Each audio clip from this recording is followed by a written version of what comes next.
Welcome to అభినవ భారత్ నీరఫీ. తెలంగాణలో సంచలనం సృష్టించిన ఏదైతే ఫోన్ ట్యాపింగ్ కేసు ఉందో దానికి సంబంధించి మాజీ ఎస్ఐబి చీఫ్ ఎవరైతే ఉన్నారో ప్రభాకర్ రావు ప్రధాన నిందితుడిగా ఉండటం జరిగింది.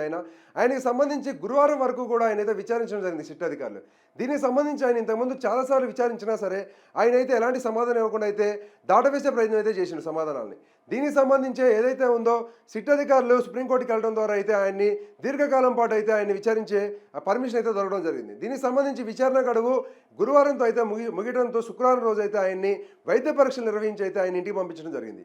దీనికి సంబంధించి చూసుకుంటే చాలా విషయాలు అయితే ప్రభాకర్ రావు అయితే సిట్ అధికారుల ముందు అయితే చెప్పడం జరిగింది. అంతేకాకుండా ఆయన చాలా విషయాలు చెప్పడంతో పాటు చాలా విషయాలు కూడా దాచిపెట్టడం జరిగింది. అంటే ఆయన ఒక ఐపీఎస్ ఆఫీసర్ కాబట్టి, పెద్ద స్థాయి అధికారి కాబట్టి ఆయన ఏ విషయాలు ఎక్కడ చెప్పాలి, ఎంతవరకు ఇంట్రాగేషన్లో చెప్పాలి అనే విషయాలు ఆయనకు అన్నీ తెలుసు కాబట్టి ఆయన ఎన్నో కేసుల్లో ఆయన ఇంట్రాగేషన్ చేసి ఉంటాడు కాబట్టి ఆయన కొంతవరకు అయితే సమాధానాలు చెప్పకుండా దాటవేసే ప్రయత్నం అయితే చేసిండు.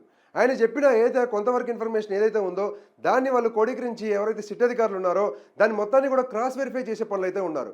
అయితే దీనికి సంబంధించిన డీటెయిల్స్ మొత్తం కూడా ఈ నివేదికను మొత్తం కూడా సుప్రీంకోర్టుకి అయితే సబ్మిట్ చేసే అవకాశం అయితే కనిపిస్తుంది. ఎందుకు అంటే దీనికి సంబంధించి ఈయన ఏదైతే కొన్ని విషయాలు చెప్పిండో పోలీసులకి దీనికి సంబంధించి మొత్తం కూడా క్రాస్ వెరిఫై చేసే ప్రయత్నంలో పోలీసులు సిట్ అధికారులు ఎవరైతే ఉన్నారో వాళ్ళు కొంతమందిని అయితే ఎవరైతే ఈ బాధితులు ఉంటారో బాధితులను అయితే వాళ్ళు విచారించారు. అయితే దీనికి సంబంధించి చూసుకుంటే నందకుమార్ ఎవరైతే ఉన్నారో అంటే ఇక్కడ తాండూరుకు సంబంధించి ఏదైతే ఎమ్మెల్యేల కొనుగోలుకు సంబంధించిన కేసు ఉందో దాంట్లో ప్రధానంగా ఉన్న నందకుమార్ ఎవరైతే ఉన్నారో ఈయనైతే పోలీసులు విచారించడం జరిగింది సిట్ అధికారులు. దీనికి సంబంధించి ఎవరైతే ఇంకొక ఆరాం మస్తాన్ ఉన్నాడో, ఆరాం మస్తాన్ అంటే ఇక్కడ ఏదైతే ఎలక్షన్స్కి సంబంధించి సర్వేలు చేస్తూ ఉంటుంది ఈ సంస్థ, ఆ సంస్థకు సంబంధించిన ఎవరైతే యజమాని ఉన్నాడో ఆరాం మస్తాన్ కూడా పోలీసులు సిట్ అధికారులు అయితే విచారించడం జరిగింది. అయితే దీనికి సంబంధించి చూసుకుంటే ఇవన్నీ కూడా ఏదైతే ఒక పెన్ డ్రైవ్కి సంబంధించి విషయాలు ఏవైతే ఉన్నాయో దీనికి సంబంధించి నందకుమార్ అక్కడ ఎమ్మెల్యేల కొనుగోలు విషయంలో ప్రధానంగా ఉన్నాడు కాబట్టి దానికి సంబంధించిన పెన్ డ్రైవ్ విషయం అయ్యి ఉండి ఆయన మొత్తం కూడా ఎప్పటి నుంచో కూడా ఆయనకి అంటే ఏదైతే నందకుమార్ ఉండో నందకుమార్కి సంబంధించి ఏదైతే విషయాలు బయటకు వచ్చినాయో అవన్నీ కూడా బిఫోర్ తెలియదంట నందకుమార్కి.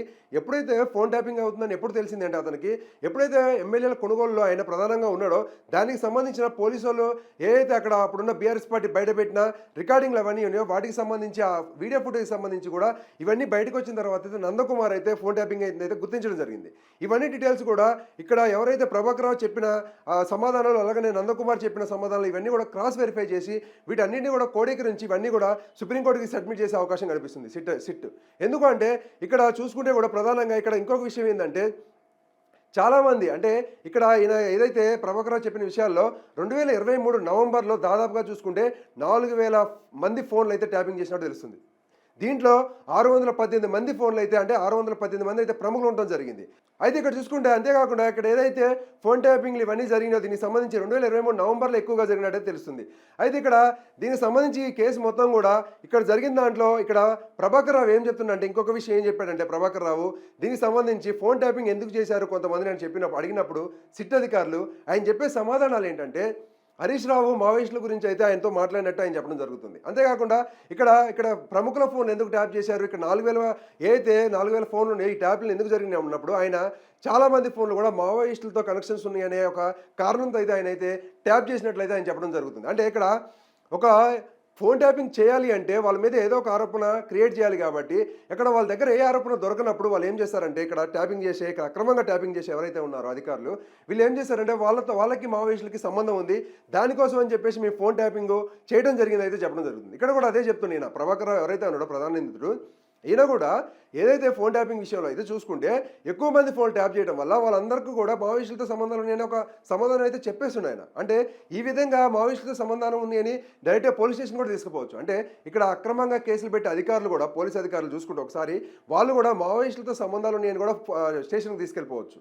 అంటే ఇది ఒక సింపుల్ వే అనమాట. అంటే ఎలాంటి ఎంక్వైరీ లేకుండా డైరెక్ట్గా ఏదైతే మావోయిస్టుల సంబంధాలు ఉన్నాయో ఒక మాట చెప్పేసి వాళ్ళ ఫోన్లు ట్యాప్ చేయొచ్చు. అలాగనే వాళ్ళు ఎవరైతే ఉన్నారో వాళ్ళు సాధారణ పౌరులు ఎవరైతే ఉంటారో వాళ్ళని కూడా అరెస్ట్ చేసే ప్రయత్నం కూడా అక్రమంగా ఎవరైతే కేసులు పెడతారో పోలీసులు వాళ్ళు చేస్తూ ఉంటారు. దీనికి సంబంధించి మన రీసెంట్గా కూడా చాలా కేసులు చూసినాం.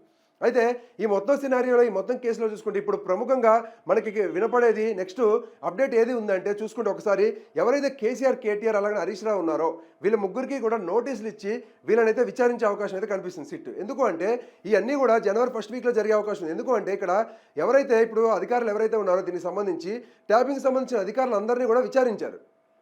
ఇంకా మిగిలిపోయింది ఎవరైనా ఉన్నారంటే ఇక్కడ ప్రధానంగా అప్పుడు బీఆర్ఎస్ పార్టీ ఏదైతే ఉందో దానికి సంబంధించిన ప్రజాప్రతినిధులే ఉన్నారు.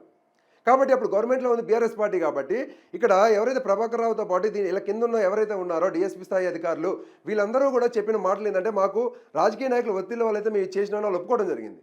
దాంట్లో కూడా అక్కడ ప్రముఖుల పేర్లు కూడా వాళ్ళు చెప్పినట్టే తెలుస్తుంది.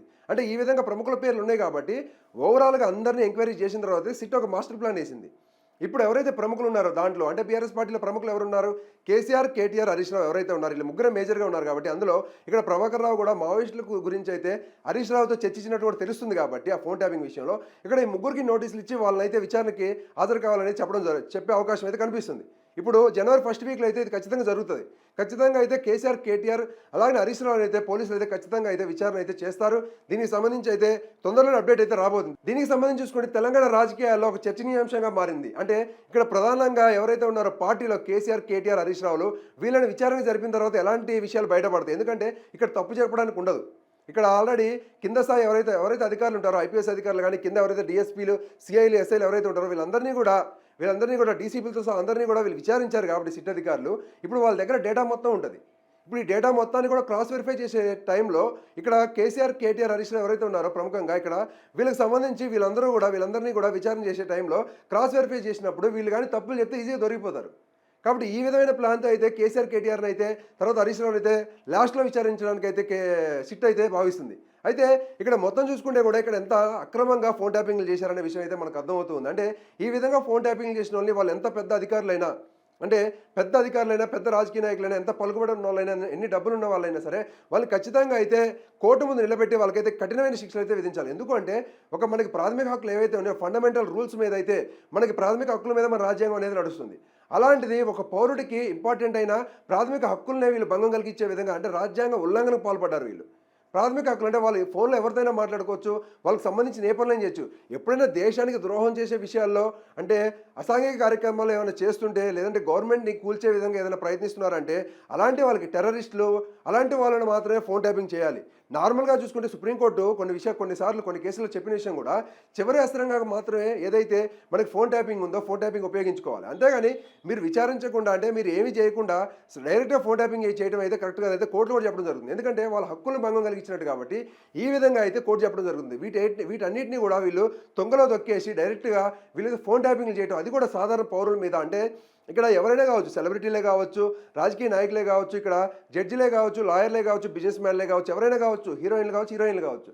కానీ ఈ విధంగా ఒక సాధారణ పౌరుడైనా కావచ్చు ఎవరైనా సరే ఈ విధంగా ఫోన్ ట్యాపింగ్ చేయడం ద్వారా వాళ్ళకు ఉన్న ఏదైతే వాళ్ళకి స్వేచ్ఛ ఉందో ఆ స్వేచ్ఛను హరించినట్లు కాబట్టి దీని మీద అయితే సీరియస్గా యాక్షన్ తీసుకొని ఈ తెలంగాణ గవర్నమెంట్ ఏదైతే ఈ కేసు పెట్టి వీళ్ళ మీద స్ట్రిక్ట్గా ఏదైతే విచారణ జరుపుతుందో సిట్ దీని ప్రకారం ఇది మొత్తం కూడా సబ్మిట్ చేసి సుప్రీంకోర్టు ముందు నిలబెట్టి వాళ్ళు కఠినమైన శిక్షలు అయితే పడే విధంగా అయితే ఉండాలైతే ప్రజలు కోరుకున్నారు. కాబట్టి ఫ్యూచర్లో ఎవరు కూడా ఈ కేసును ఉదాహరణ తీసుకొని ఎవరు కూడా అధికారులు రాజకీయ నాయకుల మాటని ఎవరు కూడా ఫోన్ ట్యాపింగ్లో పాల్పడకుండా ఉండే విధంగా అయితే ఈ కేసు అయితే ఒక ఉదాహరణగా అయితే చేతుల్లో మిగిలిపోవాలని అయితే ప్రజలు కోరుకుంటూ ఉన్నారు. Thank you. జై హింద్.